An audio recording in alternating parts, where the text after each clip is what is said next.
I teach gardening in North Texas to the senior education, the continuing education at TCC. I don't know if you've heard of it. It's 55 and up, so you do have to be, it's amazing that 55 is considered senior to me, because I'm so close to it, you know, like when you get to that age, you're like, no, that's not right. But I guess it happens. But if you're interested in that program, I do teach gardening in North Texas, at the South Campus and Northeast Campus. And David's one of my students, hiding over there on the second row. My classes kind of look like what I'm presenting to you today.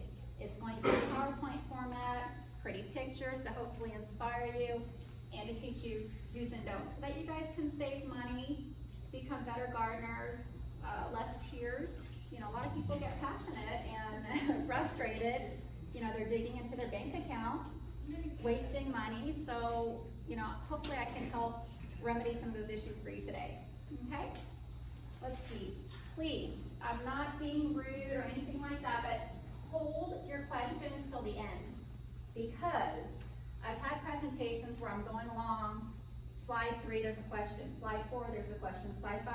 I can't get through the whole presentation because there's so many wonderful questions. So wait till the end, I will answer every question, I promise you. All right, I'm going to share some helpful resources with you guys towards the end. They're free, you know, websites you can go to, get shopping lists, and more, you know, more information, how to contact me, Tarrant County Master Gardener, if you have any questions. Because as I'm going along here, you're just going to be thinking about gardening, vegetable gardening. But after you leave today, you're going to bed, you might say, oh, I should have asked her about some drought-tolerant plants for my garden.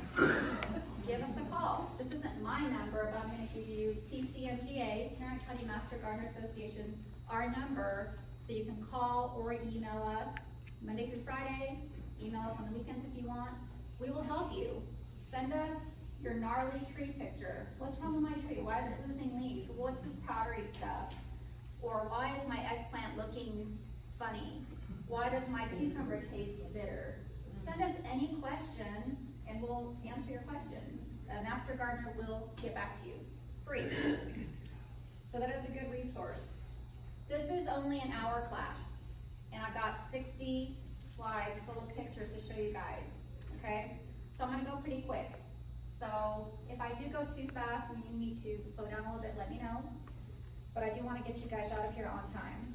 But a lot of you guys can stay and ask me questions, okay? All right. So because this is only an hour class, you know, gardening can be very complex.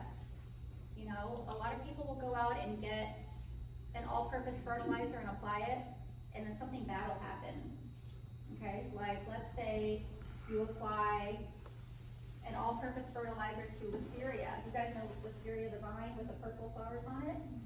Well, if you put a balanced fertilizer on it, like a 10-10-10, or even like a high nitrogen, something that's meant for your grass to green it up, 34-0-0 on the bag, you know what can happen to that vine? The vine, the green, will grow vigorously and cover up your arbor.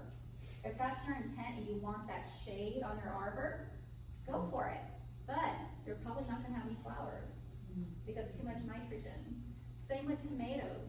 Too much nitrogen and you're going to have trees, tomato trees. You're not going to have any fruit, okay? So you need to know. You need to also Google after I leave you guys. You also need to go, okay, what fertilizer should I apply for tomatoes? A lot of this information, if you guys have heard me talk about veggie gardening, you've probably heard it before because the principles are the same. Whether you garden in the spring, fall, or whenever, it's still the same. Soil, proper watering, yada yada. The only difference really is what to plant. That's going to be different. And at the very end, we will give you a veggie calendar. If you've seen me, I know David probably has 10 copies. If you've been to one of my presentations or you take my TCC class, you probably have it already. And I will also give you another list that's a little more detailed on what you can plant. Okay? Let's get started. Okay, hold questions to the end if you can. Can you guys hear me in the back okay? You can? Okay, speak up. Maybe I need to yes. Oh, you can? Okay, good, good. Because I feel like the microphone is a little too loud and annoying. All right, let's get started here. So is your garden thriving, surviving, or dying? Who has a veggie garden right now? Oh, good, good, good. Okay, who wants to start one? Be honest. Okay, good, good. Yay. I'm going to cover both. You know, like, I saw some people at the Home and Garden Show this weekend. Did anybody see me there? Did anybody go? Nobody? Okay. They said they were coming today. A bunch of people came to the Home and Garden Show, and the number one thing was, I can't keep anything alive right now. Okay? Well, even master gardeners are struggling. You know why? Drought. And it's funny because people will come up, even master gardeners, wow, how long is this going to last? And I'm thinking to myself, this happens every year. We live in North Texas, people, you know what I mean? So I forget to. I get frustrated. I'm like, I don't even want to go outside. I don't want to go outside and water anything. You know, what makes you think your plants are going to be happy and produce for you? You don't even want to go out there right now, right? All right, so some of you, your gardens probably look like this right now, and that's okay. A lot of people were frustrated this weekend coming up to me. You know, every year I try to garden, and then summer hits, and everything dies, or just doesn't look good. It's not your fault. Does this look like your yard right now? I have Bermuda. I let it go dormant right now. Okay, all my evergreens, like my magnolias, live oaks, yopons, dwarf yopons, yuccas, all those are green. You know, they do well here. They're all natives, what I mentioned to you guys. So I've got this yellow looking lawn. It'll come right back in the spring. I have half an acre. It would probably cost me about $1,000 to keep it moist. I'm not gonna do that. I wanna put that money in the bank. Okay, I'm all about saving money and time. So if your yard looks like this, how is your veggie garden going to survive? Okay, because when you water your cucumber plants and your little tomato plant, what happens outside of it? Okay, your lawn wants that water too. Your live oak wants that water, so it's gonna pull. So you're out there every day trying to keep it moist. It's a losing battle. So this is pretty much, that's not my yard, but it's pretty much what the highways look like. You know, don't throw out any matches or cigarettes. Right now is that critical time where we're gonna have fires. We have 2 veggie gardening seasons in North Texas, spring and fall, okay? You're gonna see on that calendar that I gave you, the veggie calendar, right in the middle, June, July, it's dead zone. Okra is okay, peppers are okay, those are still gonna be producers for you. But you'll see lines in spring, plant this, plant this, plant this, spring and fall. Right in the center, June, July, no man's land. So it's not your fault. If things are dying, you know, how much was that pepper plant that you bought? Or tomato plant? $5, okay? There comes a time and place where you just have to go and cut it down. Or keep it, you know, watered somewhat so it survives. It'll have a second life in the fall. You can't do that. You can cut things down or trim them, and then they'll kind of come right back when it cools down. So keep this in mind. Don't beat yourself up in the summertime. These grow well in our area in the fall. And you'll see these on the veggie calendars that I give you. Okay? So, knowing this, and I'm not trying to be a party pooper, but if you haven't planted your tomatoes yet for fall, it's a little late. Unless you go like by this weekend and hurry up and get them in. Because tomatoes, you'll see on the calendar, we're kind of past it by a week or 2. But not the end of the world. You know, guys, sometimes even in Christmas time, we're in shorts and t-shirts. If we have that kind of summer, or that kind of winter, you'll be okay.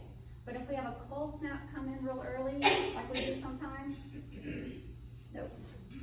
So do keep that in mind. I want to brag on this picture a little bit. It's one of my students from the South Campus, Ken Kornig. He wants to become a master gardener this coming season, so he'll be an intern. But he built all those trellises, and this looks small. It's actually from here to about that wall. It's long. And he built all of that for his cucumbers, honeydews, some kind of Indian melon that a friend gave him seeds. Very delicious little pretty melon. So you planted all that. When you plant vines, you have to have the space, okay? Have you guys tried square foot gardening?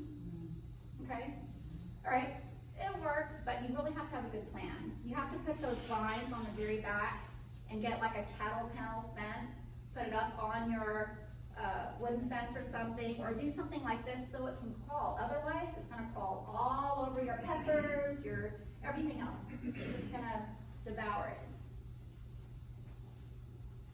So don't worry about memorizing this.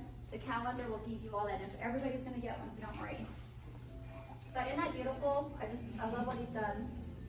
So successful gardening. I've said this before, you have to start with good soil. Our soil here sucks, okay? I've asked God several times as a gardener, a true pet, why did he dump me here in North Texas? I don't know, because it is a challenge here. We have to put in a little more extra work at the beginning to get that successful garden. We can't just go out there, dig a hole in our clay, and plant a plant and say, I want to make pickles, you better hurry up and give me some cucumbers. It doesn't work that way. You might get a few, okay? I'll tell you what to do, don't worry. Other than soil, you guys know you need light. You can't put your garden in the shade, not gonna work. Photosynthesis, the sun is needed. Water, and you need good weather. Soil map of Texas. You guys can kind of see where we are, okay? See how the soil is so different? So if you have a family member down in Brownswood or Amarillo, El Paso, totally different animal. So if you're calling your aunt and she's bragging about how many tomatoes she harvested, and no problems, everything was great, make salsa, and you're like, what's going on with my garden? Well, for one, we're not created equal. Totally different soil patterns. You may have seen this if you come to my presentations. I love this graphic because look at healthy soil, not just the crown of the tree, but look at the roots. Look at unhealthy soil, okay? On the right, unhealthy soil, compacted, dry, lack of nutrients. Clay, okay, clay is very tiny. I have a picture coming up of what that looks like. Roots don't like clay. They like the nutrition in clay. There's a lot there, but they can't maneuver and settle into it. That's why when you plant a tree, you need to dig a hole in our clay and kind of chop up the edges, rough it up, and also loosen up the ball of the root ball to help that tree establish its roots this way and down. Otherwise, it's just going to grow like in a circle. The roots will keep girdling because it can't get through that hard clay. So help your trees out. Plant them right the first time. Not a tree class, so let's move on. But look at the healthy soil. The roots can maneuver. You know, of course, you can't amend your entire backyard, but just give what you can. When they say dig it 3 times the size of the root ball, do that. Don't make it the size of the root ball. Help your tree out. Clay soil, that's what's in my yard. Some of you might be lucky and have this combination, sandy loam. Who has sandy loam? Oh, you guys are lucky. I did in Arlington when we lived there. I have clay and caliche where I live. It's amazing that anything survives, honestly. Every shovelful, a big old white rock comes out. I'm not even kidding. It is the worst soil I have ever seen. My mom and dad moved to my neighborhood last year, and she lived in Stephenville where she had sandy soil. And I kept telling my mom, every shovelful I get big rocks. We even have like landscape type rocks come out of the ground. And she's like, oh yeah. She moved in, she goes, you weren't kidding. She had a pile of rocks in the corner of her backyard. She's like, I'm gonna make a garden or something out of it because we just have so much. I'm not kidding. Anybody from Haslett, where I live? Oh, lucky you. Oh, yeah. One. So take a look at this graphic. There's gravel, there's sand, silt, and clay. Clay is like a little dot. This is magnified, you know. So clay is like powder, okay? That's why it becomes so compacted, and when you step on it, all the oxygen goes away. It's like having a brownie that you eat, and you press on it. Can you you ever fluff it back up? No, damage is done. So when you have a house built and tractors are going over it, you know, clearing out the land, they're compacting. So by the time you move in, you're already kind of not winning the game. So you have to amend. And I feel like I'm just here for bad news. I promise you there's good news coming up, okay? Good news coming up. So keep that in mind. Flanges, the particles are so tiny, you know, water can't really penetrate. It can become stagnant if we get too much water, just on and on. Read this, please. Amendments, what are they?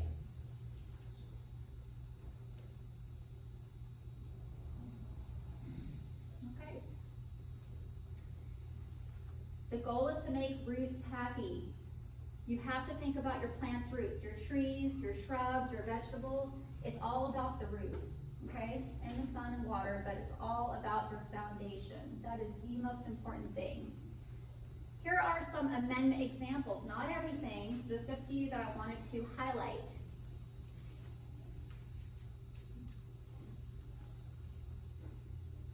Okay? So amendments are things that you can add to your soil to make it better. Okay? Like I said, these are just a few. Now, I wanted to bring this up because my mom went to Home Depot and saw a product with beautiful hydrangeas on it, and it was lime. And I said, Mom, why'd you buy that? She said, oh, it says it's good for hydrangeas. And I said, what? It was just a picture, you know, like a advertising packaging. Lime increases our pH. We don't need that. Nobody should ever be buying that in Dallas-Fort Worth. You're gonna kill plants and make them look bad by applying that. But people think, oh yeah, look, Home Depot or Callaway, whoever's selling it, it must be good. No, do your research. So I said, Mom, please return that. Oh, I didn't know. Sulfur. If anything, most of us have acidic soil. I'll teach you about this later. If anything, this is what you're more likely to buy if you need it. If you need it. Compost. Everybody should be doing that. If you don't compost, nothing organic goes in the trash. I have 2 compost bins. I recommend you compost or go buy packaged compost. Blood meal, bone meal, potash. You guys have heard of that? Be careful if you have dogs. They can eat mulch and stuff like that, choke on it, and it can also cause toxicity. And they like it, the smell. Be careful if you have dogs and cats. But blood meal, you know, people are like, what is that NPK on the bags? You know, fertilizer, NPK, the 3 numbers. If you just want to go get like an organic product of N, nitrogen, this is nitrogen. Blood meal is nitrogen. It's the first number that greens things up. Bone meal is the middle number. Phosphorus, potash, potassium. But be careful with potash too, because they can increase alkalinity. Just be careful with that. You can become a big old nerd as a gardener because you start to Google things and find out the science. But that's why I wanted to kind of introduce you to this stuff. Go on and do more research. Don't let it stop here, okay? How do we remedy bad soil? Most of you probably have bad soil unless you live in a home that's 30-ish years old and the people before you used a lot of mulch in the flower beds. The mulch becomes compost and it amends. So when you go dig in a flower bed, it's most likely pretty good soil if it's an older flower bed. Whereas your lawn, it's depleted. You're having to put fertilizer, chemicals out there to make it look decent, right? Because it's always pulling from the same, you're not mulching it or anything like that. So, compost, what do? Put down a blanket of it wherever you want to plant your veggie garden or flower bed. Put down 2 to 3 inches, like a blanket of it. Till it in. Aerates and loosens your soil. Adds nutrients. But hold on, I'm not done yet. Expanded shale. This is a Texas product. Add 3 inches. You can do 2 to 3 inches. It looks like little stones, but very porous. Remember I told you clay? Very tiny particles, compacted, no air. This will shoot air into your soil so that your roots can get oxygen. You know, a lot of people, what's the #1 killer of plants at home? Did you say husband? That's probably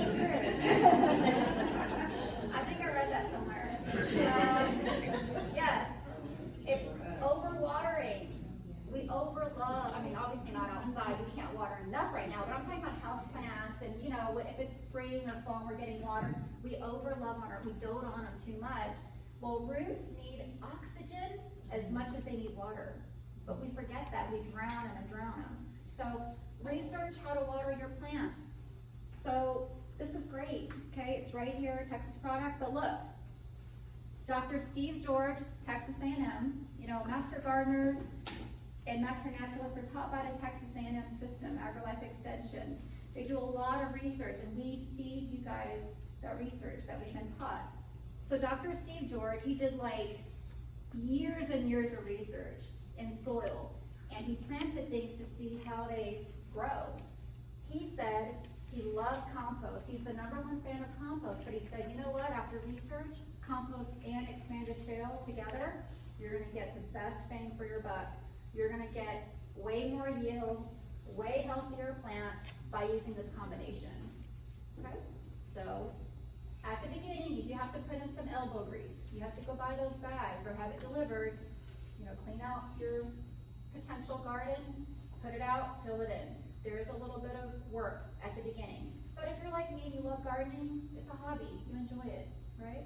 Or have your husband do it. Soil testing. David's heard me as a broken record on this. You cannot just look at your soil and know what's going on, okay? Those of you who have heard me talk about this, I use the same example. When you go to the doctor and you say your back hurts, you're turning yellow, you're not looking well, does your doctor just write you a prescription to fix you up? No, you have to go get a blood test, maybe some x-rays, maybe a sonogram, something. Okay, you can't just start throwing stuff at you. Take this supplement, take this, let's see what happens. No, you gotta go get your soil tested. And folks, it's only 15 bucks, okay? $15 for a healthy garden, healthy yard, more tomatoes, more cucumbers, okay? If you don't know what you need, how are you gonna know what to put on it, okay? So go to soiltesting.tamu.edu. TAMU is Texas A&M University.edu. There's a one sheet, you pay your $15, tell them what you're testing. I only do one test to get a baseline of my yard to see what God gave me, and then I go from there. You don't have to do it every year, you don't have to, you know, if there's a problem 5 years down the line, you might want to do it again to see what's going on. But 15 bucks, I don't get money for it, I'm just sending you to their lab. $15, and they will tell you what you're deficient in. Here's my test that I did. Is there a date on this? Probably 8-9 years ago. I can't remember, it's been a while. But look at my soil's pH, 7.8, moderately alkaline. Most plants like slightly acidic. Some already on the losing side, okay? But it's okay, if you plant the right plants that like this soil, you're already winning. Take a look at this right here. Nitrogen, phosphorus, potassium. That's NPK, like on the bags of fertilizer you buy, those 3 numbers, 10, 10, 10, 5, 8, 32. That's what that is, and that's really all you need to know as a homeowner. If you own a farm, you're producing for Walmart, you're probably gonna want these other numbers too. But as a homeowner, just get the cheap $15 test. You can buy hundreds of dollars of tests. Don't worry about it. Just for your veggie garden, you only need to know this, your pH. So, in my situation here, 7-8 years ago, whenever this was done, okay, this is where I need to be, okay? So, nitrogen, like I said, nitrogen, a little deficient. That's normal. Most of you will have the same results. That's why in the summertime, our grass, what do we apply to make it green? Nitrogen, the first number. That's what we apply because we want it to turn green. So that's normal. Phosphorus, a little deficient. But look, potassium, I have too much. So why, when you guys are getting similar results, why are you going out and buying a balanced fertilizer or a high potassium fertilizer and dumping it on? Okay? I thought this was unique, but I'm hearing about it all the time now. One of my students could not grow eggplant. And when you have too much or too little of one of these, bottlenecks happen. the plant cannot uptake nitrogen, or it can't uptake magnesium. Something bad happens there, okay? She did the test finally, and come to find out she had way too much potassium, the last number. They said it was so off the charts high, they did not, text me and said, do not apply potassium to your yard for 5 years. Not 1 season, 2 seasons, but 5 years. Because what we're doing, all of us, okay, I mean, I don't know anymore, but you guys are probably doing this. You're going out and buying your fertilizer and just, you know, you can't do that. You have to follow the rules. If you want a successful garden, you need to invest in this test, know where you stand, okay? Is fertilization necessary in a veggie garden? Okay, as a master naturalist, we don't like fertilizer, okay? Master gardeners we do, but the other side, master naturalists, we really don't. We want to plant native plants that get what they need from our soil already, so that we don't have to throw toxins and chemicals down that move into our lakes and streams. You've heard it before, right? But a vegetable garden, you have to fertilize. You know why? Even if you start off right, even if you have compost, expanded shell, you have to fertilize it regularly according to the package instructions. Don't make up your own stuff, because you are forcing that plant within a few months to produce the most bang for your buck, right? You want to make cucumbers, you want to make salsa, show off to your friends, share with your neighbors. How is that plant going to give back to you if it doesn't have the energy that it needs? So, besides sun, water, good soil, you do have to fertilize regularly your vegetable garden. Not necessarily synthetic, but some of you won't stop. So I will talk about synthetic and also organic. So here is the NPK I keep talking about. This is N, this is P, this is K. Nitrogen, phosphorus, potassium, that's all it is. So a lot of people will say, okay, well, what does that mean? It says all-purpose, so I guess I'll go ahead and buy it and put it on everything. Look at this all-purpose 10-10-10. We call that a balance because it's 10-10-10. That one says all-purpose too, but it's nitrogen. But you're just looking at the all-purpose. Well, the one on the top right, what would that be for? High nitrogen. Yes, yes. Wow, good to know. There's good gardeners in here. Yes, that's for grass. Okay. What's going to happen if I put this on my tomato plants? Tomato trees, no fruit at all. It'll say, ooh, green growth. So it'll turn into a big old tomato tree. If you guys have ever used Miracle Grow, all-purpose, everybody has. I did it when I was young. You get these huge tree tomato plants, but absolutely no fruit. You wonder what happened. Way too much nitrogen. All-purpose is generally what we recommend for gardens, vegetable gardens. If you want to go synthetic, 5-5-5, something like that is okay. And then you've got some other ones here with a high phosphorus. But take a look, nitrogen is for top leafy growth, grass. What else would that be good for? Spinach, lettuce, anything that you're really just wanting to cultivate, you know, get the top off of. Phosphorus, root and fruit production, flower production is that middle number. Potassium is kind of all around wellness. Okay, I already told you about what do the numbers on the bag mean. Here's another graphic. Think nitrogen up, phosphorus down, potassium all around, okay?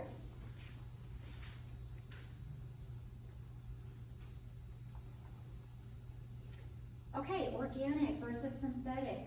Like I said, I'm not here to judge you guys. Hopefully you'll quit using synthetic, but you know, I just know I can't change everybody's minds. Organic feeds the soil.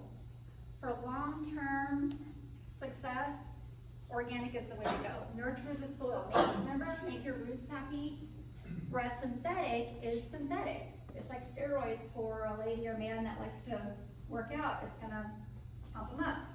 It goes straight to the plant. Okay, it doesn't help your soil. Sometimes it can actually hurt your soil with the excess salts and things like that.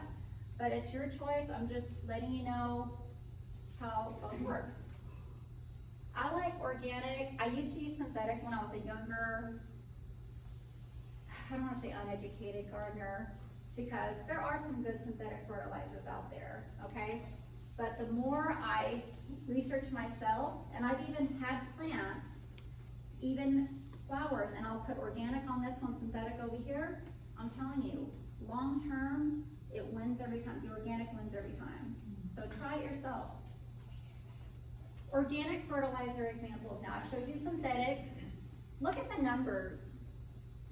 6, 2, 4, 5, 1, 1. What do you notice that's different versus the synthetic fertilizers? Way lower, okay? What I failed to mention earlier on the synthetic, let's look at the 10, 10, 10 again, real quick. So what this means is, by volume, this bag contains 10% by volume of weight nitrogen. So that manufacturer went and got nitrogen, synthetic nitrogen, and dumped it into this bag. 10% of that volume is nitrogen.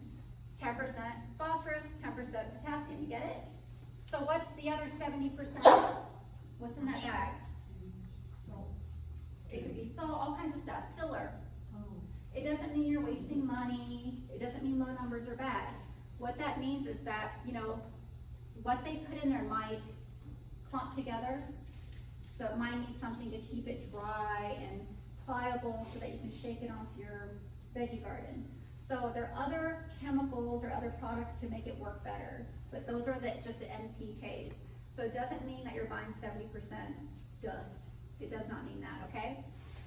So now let's go back to organic. That is the law for synthetic fertilizers. They have to put that on the bag. Organic fertilizers, it's not fair because these are not made that way. This is crushed up fish. You get what I'm saying? They might put some additives in there to keep it from going bad, stuff like that. But 511 is actually an analysis of a crushed up fish. What's in it? 5 nitrogen, 1. You get what I'm saying? It's like pure forms, chicken poop, you know, stuff like that. They're not doing chicken poop and then 20% nitrogen in the bag, although you might see products like that too. But a lot of people will say, well, these numbers are low. Am I buying water? No, it's just a different animal. See how you cannot compare the two? Synthetic and organic, totally different. It's just a law thing, what synthetic fertilizer companies are required to do in them. So these are the ones that I prefer to use. It's your choice, but it's what I use. I do compost. I've used all of those. Love them all. Fish fertilizer, dry or liquid. I love it, but it stinks. So I quit using fish as much, and I've gone to seaweed primarily. I have not noticed a difference in growth. Yeah, I've switched to seaweed, but I will still use fertilizer. If it's on sale or something, I'll use it. It's just a little stinky. It only lasts for a day or so. So remember, this is the biggest takeaway here, besides good soil. Your soil fertility determines your expected yield.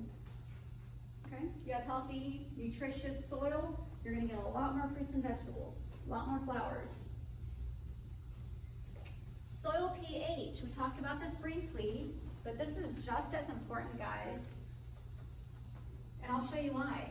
So, you know, we also have a pH in our bodies. The doctor can test your blood and such. There's neutral, there's alkaline, acidic, okay? Do you guys remember what my pH is in my yard? Man, you guys are listening. Thank you. 7.8, yes. So you can kind of see on the scale where it kind of is, about like seawater, okay?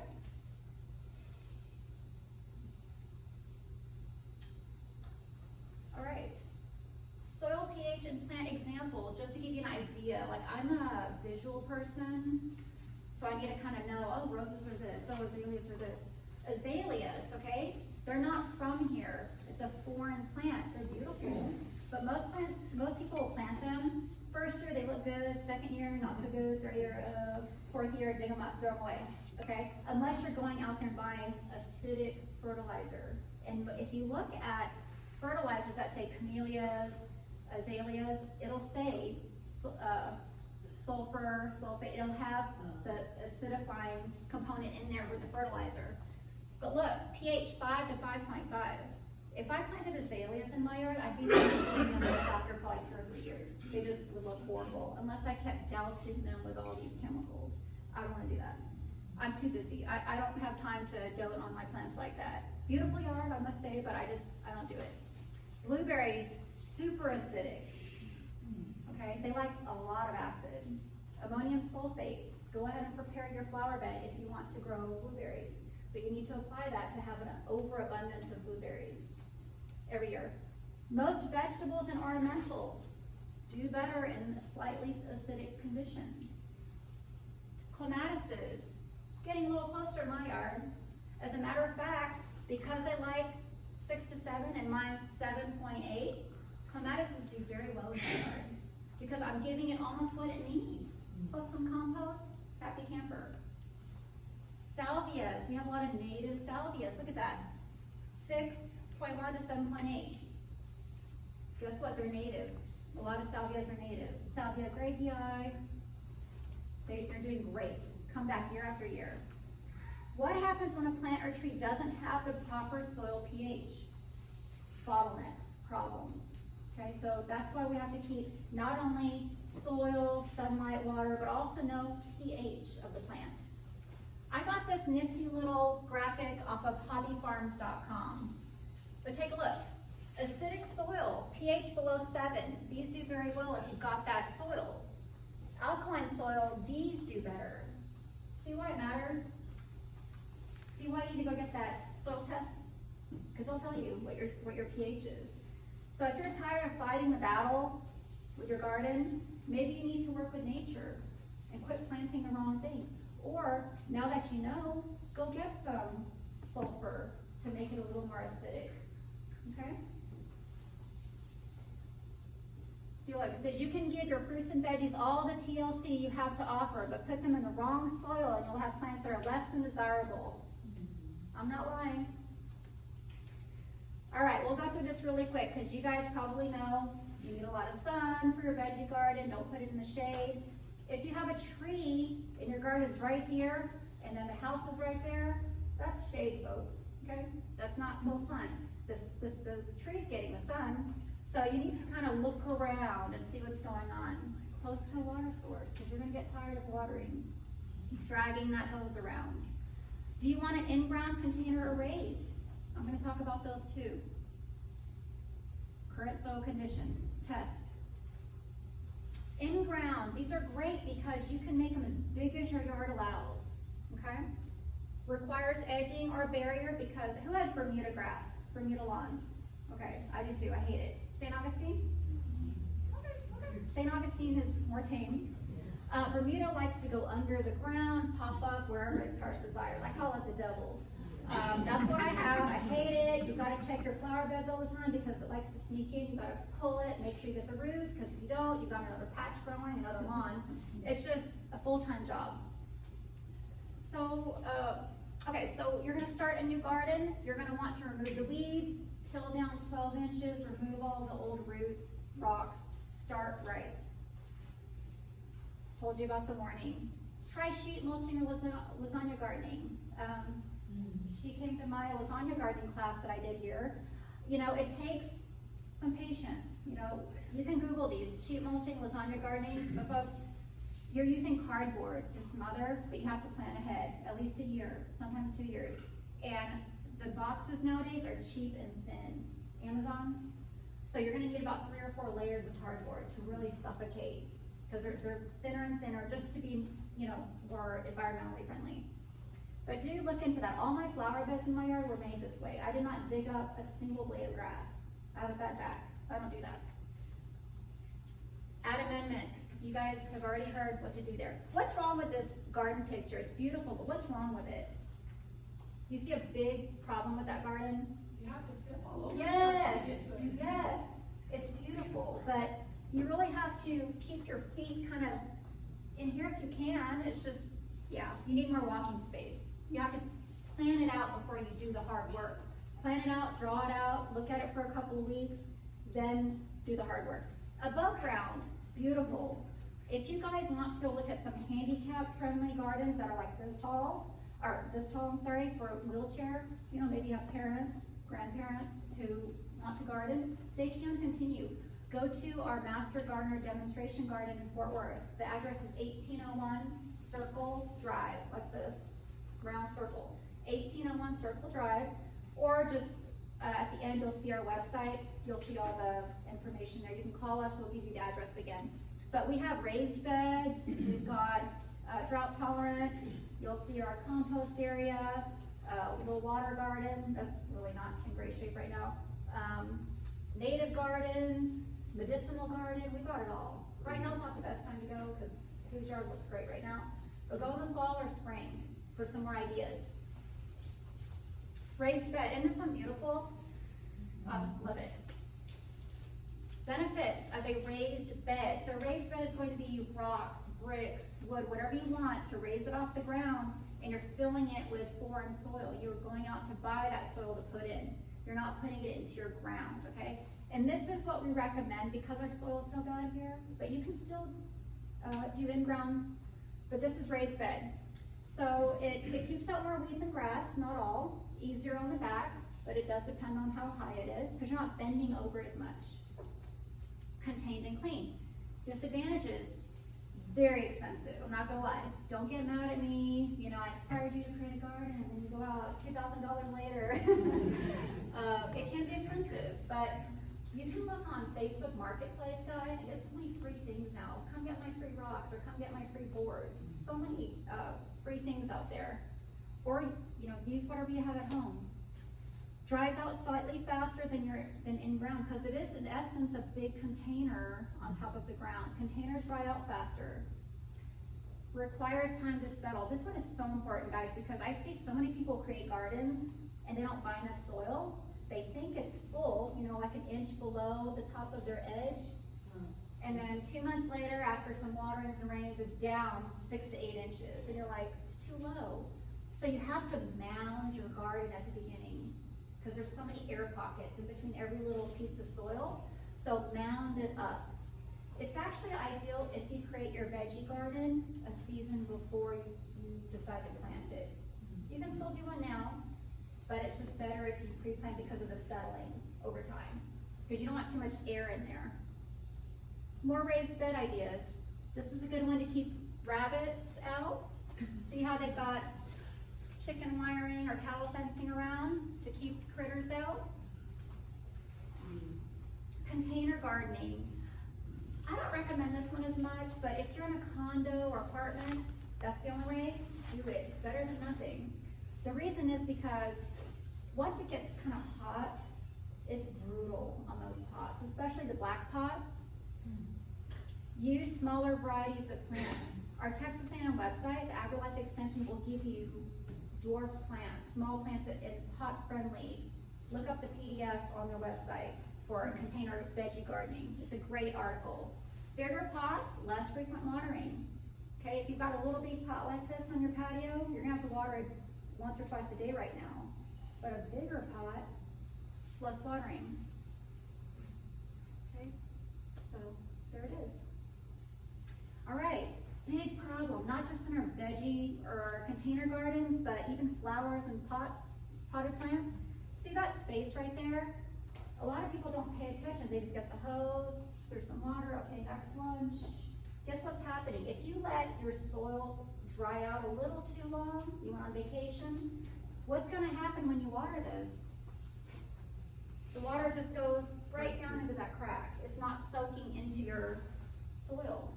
Then that plant over time just keeps looking worse and worse, and you wonder, if you cut that root ball in half after you water it, I guarantee you there's only gonna be maybe half an inch of soaked water on top, maybe a little bit on the sides. That middle is bone dry. I've done it.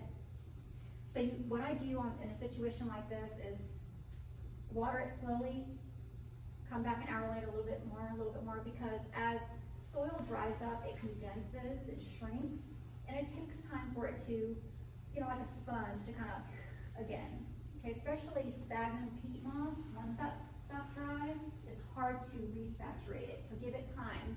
Another thing you can do on smaller pots is put a saucer underneath, or put the whole thing in a bucket and let it soak it up. And of course, mulch helps. But if this happens, wet it, use your finger to kind of tamp it down again, or add more soil to seal that area so that when you water, it has time to puddle up on top and then slowly soak in. All right, tomatoes. A lot of people want to plant them. It is a little bit too late. I think I mentioned it during class, and I mentioned it to her. It's a little bit too late for tomatoes, but in the spring, be prepared. This is the difference. Whenever you buy a tomato plant, it will tell you indeterminate or determinate. Look at the different facts and figures here. Vine tomatoes are taller, they need a support, but you're gonna get tomatoes throughout the season. You're always gonna be producing here and there. Whereas the little bush tomatoes, the determinate, one and done. A lot of people are looking to me saying, my tomatoes, they were doing great, they're still alive, they look good, but no tomatoes, maybe one. It's because of the variety you bought, it's not your fault. So make sure you buy. If you want tomatoes throughout the whole season for your salads, you know, you're not gonna have a bunch. This graphic's kind of incorrect. You might have half of that, okay? But you're gonna have a little bit throughout the whole growing season. Whereas bush tomatoes, you're gonna have a whole bunch at one time to make salsa or anything like that, but once, and then that plant just says adios. See you later, I did what I was supposed to do and I'm done. So you guys know the difference, right? One you prune, one you don't. Okay? Same information here, just kind of in list form, indeterminate versus determinate.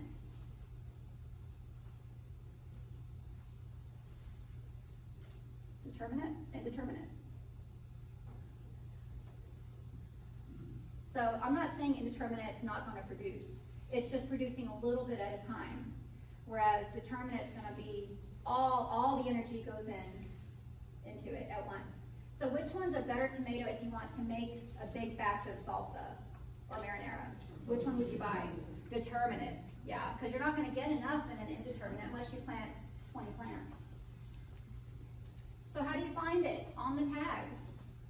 Determinate. It's not a secret. Over here, indeterminate.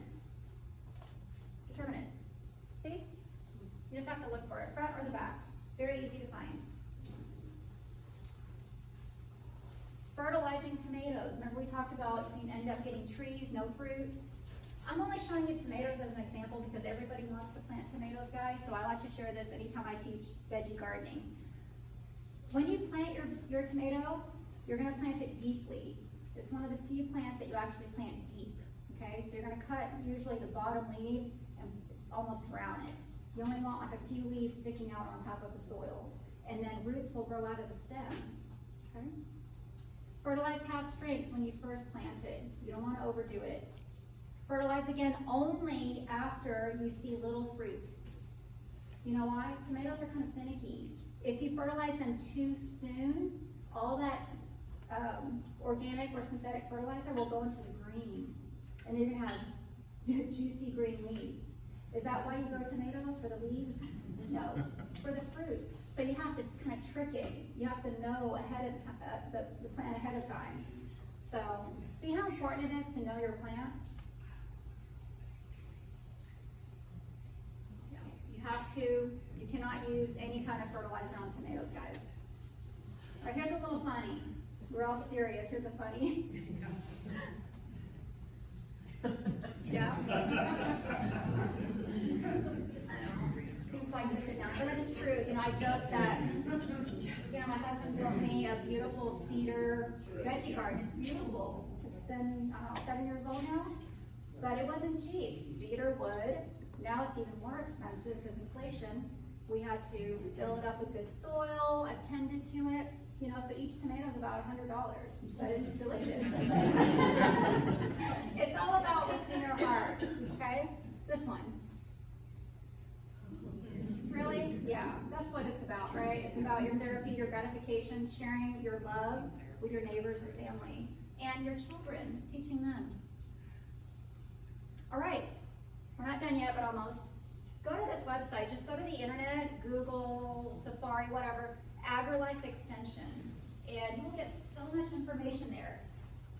What I didn't mention to you guys earlier is our climate here is so different than Hawaii or Kentucky or Florida, right? We have our drought, we have 100-degree weather, but yet we still have those hard frost freezes. We got it all here, okay? So, and we also have different soil composition. So we can't follow Kentucky, whatever their agri-life extension, we can't follow their guidelines, when to plant, what to put in soil. Totally different. They get rain over there. My aunt used to live there, you know, Kentucky bluegrass, beautiful. She didn't have a sprinkler system at her house. And I was like, you don't have a sprinkler system? My cousin in Florida, they don't, brand new home, no sprinkler system. They never even heard of such a thing. I'm like, oh, in Texas, you have to have air conditioning and a sprinkler system in a new home. So, totally different.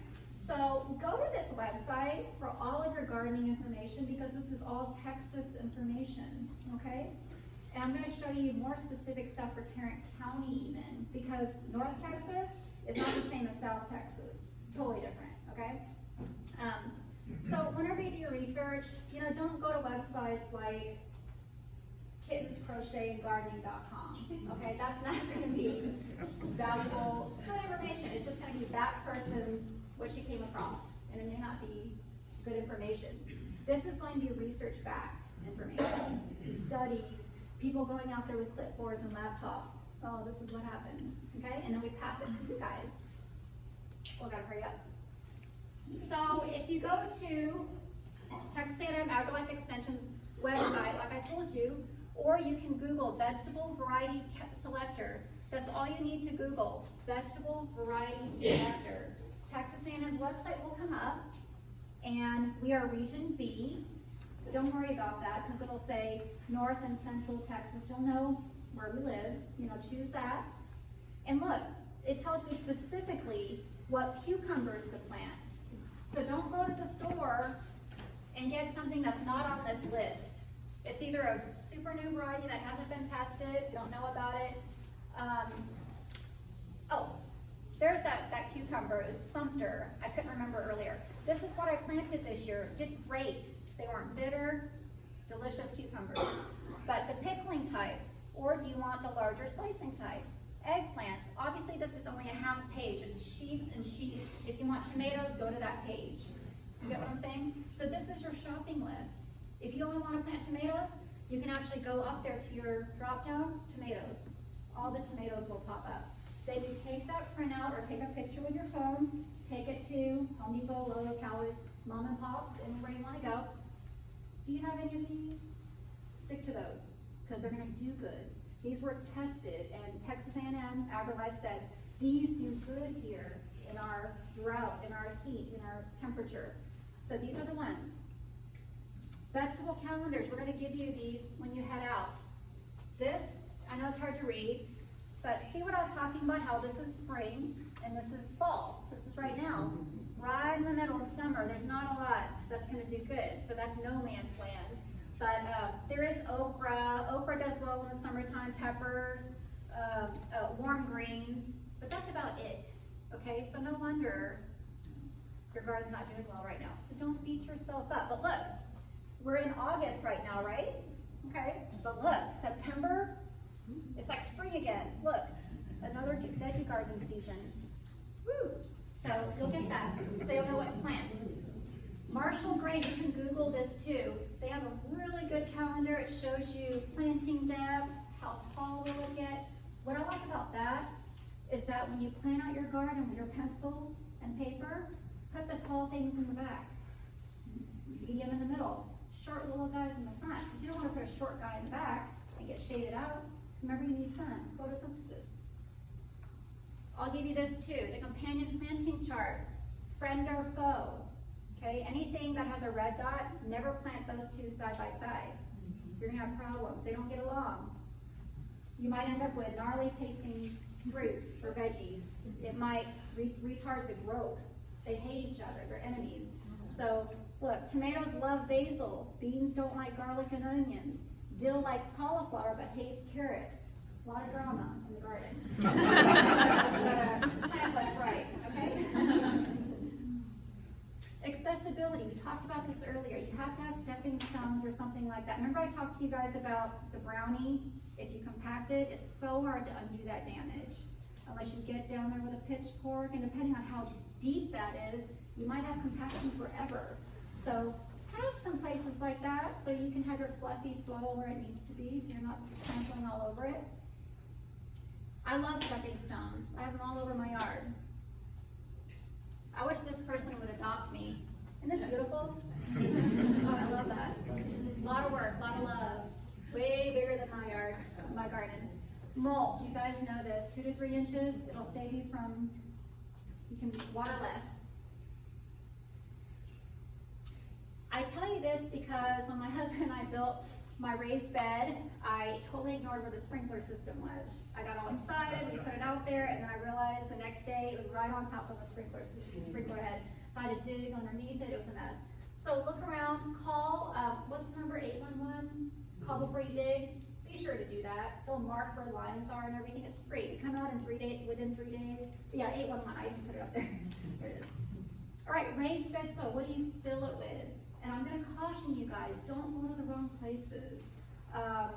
I bought some soil initially for my raised bed, and it was nutrient deficient. They put too much sand in it, okay? So buy from a reputable dealer. Reputable dealers, I'll give you 2. Whiskey Stone is a really good one. The one that all the master gardeners want to go to nowadays because they use zoo poo, you know, like elephant dung and all that stuff. They're using zoo poo. It is Silver Creek Nursery. Yeah, Silver Creek. Really good, nutritious soil. Whiskey Stone. I thought you said whiskey stone. Oh no. Wiz, W-H-I-Z dash Q dash stone. Wiz Stone. Does anybody else know any good places that you buy from? There are some other ones, but those are the 2 that people are telling me great. The second one, Silver Creek. You know, I think it's called Silver Creek Materials, not Nurseries. Right here in Forward, Silver Creek. So look that up. Organic recycler. They have Yes, a couple yes. of locations. They're Yes. Oh, okay, I didn't know about the other locations. So this is gonna be good, you know, we talked about pH, you know, next time you guys go to a party, you can tell people about the pH and look cool, yeah, there's something to talk about. I bet they didn't know, full of beneficial bacteria, fluffy, able to absorb water, worms are great. Anytime I'm digging in my garden and find a worm, I pick it up, I stick it in my compost, stick it in my veggie bed, I want them to work, because they aerate for you, they're wonderful. And then they poop, and you've got worm compost, which is awesome. My mom grows worms. Mixing your compost. Oh, it's so hard to guess how much soil do you need. Go to soilcalculator.com. This is what it looks like. So easy.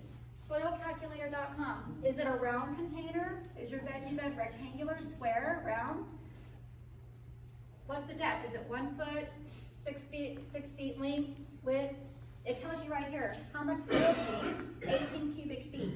So if you want it in bulk, they'll load this into your truck or trailer. Just say I need 18 cubic feet or cubic yards. If you need bags, if you need to go to the store and just load up your car, they tell you exactly how many bags. If it's a small bag, get 24. If it's a 1 cubic foot bag, get 18 bags. See how easy it is? No guesswork.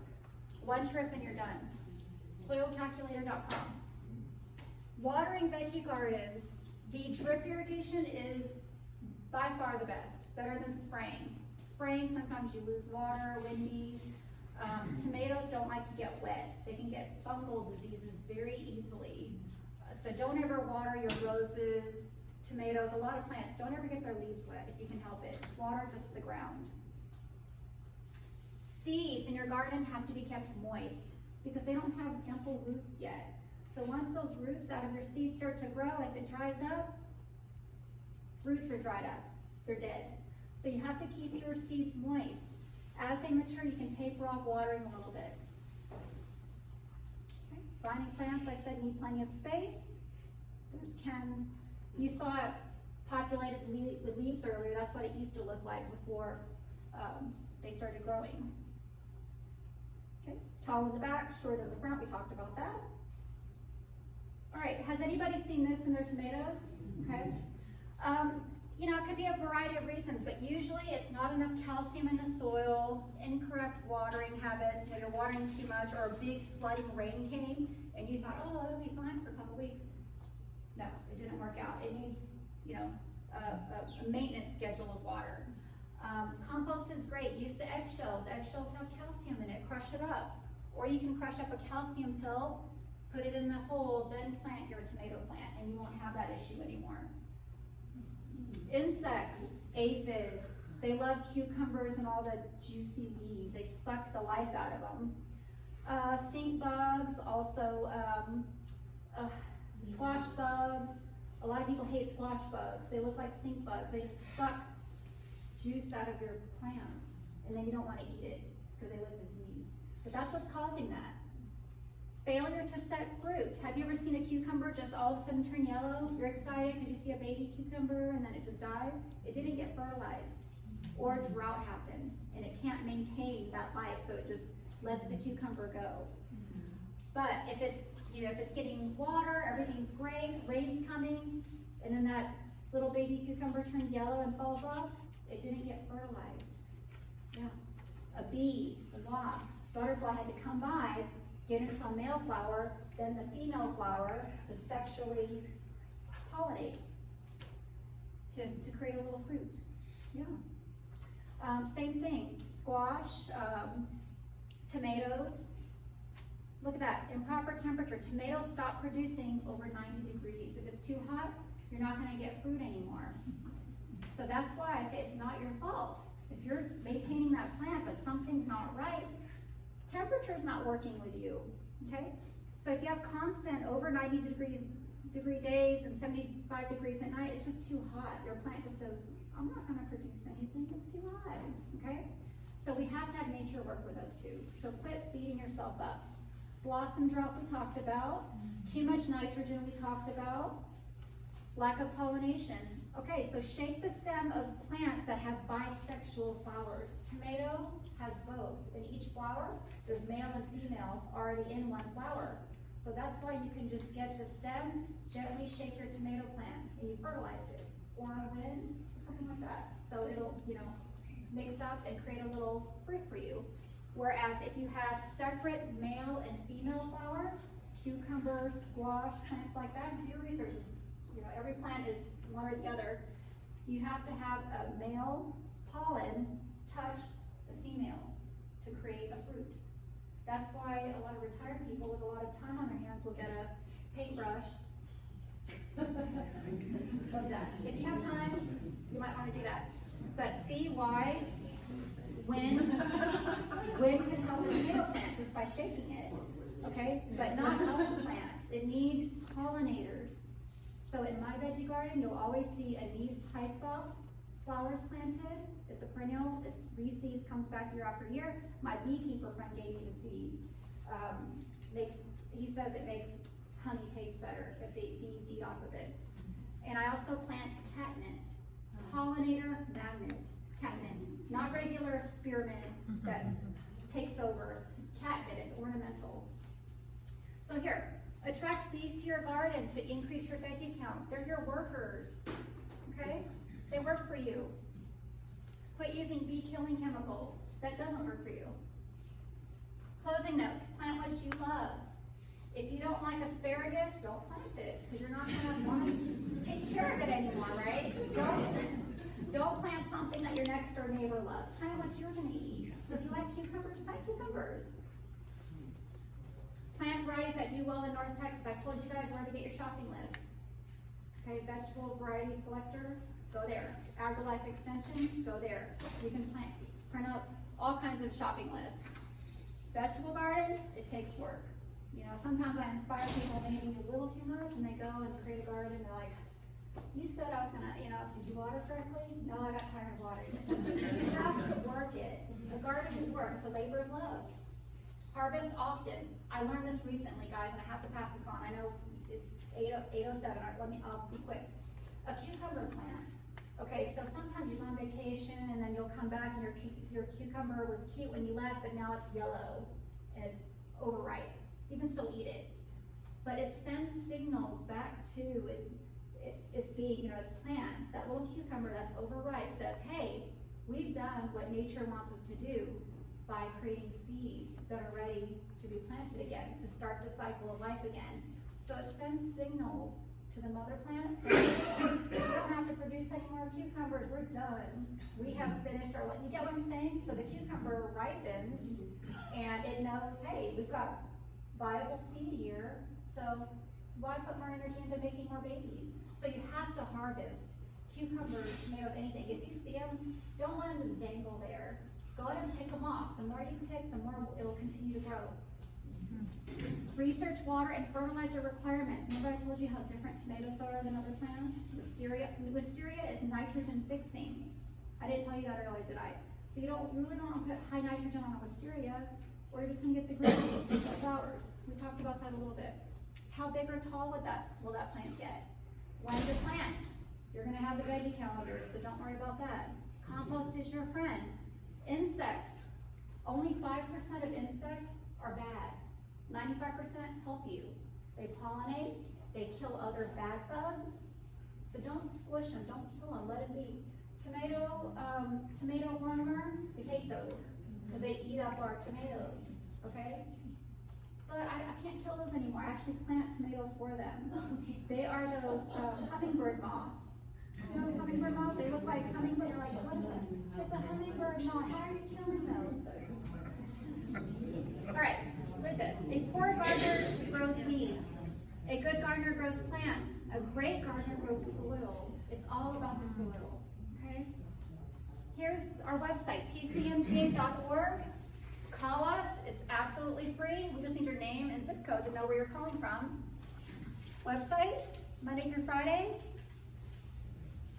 If you guys send us a picture by email of your sick tree, or what kind of bug is this, or what's going on, or what's this disease, be descriptive. Don't just send us a picture. Say, tell us your watering schedule, is it in the sun, is it in the shade, what is it? Sometimes we can't tell if it's a melon or cucumber.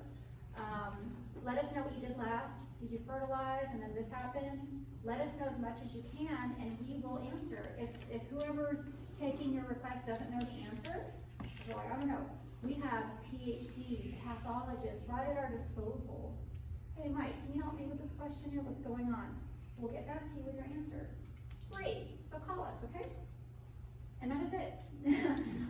We will give you guys the calendars before you head out. And did you have another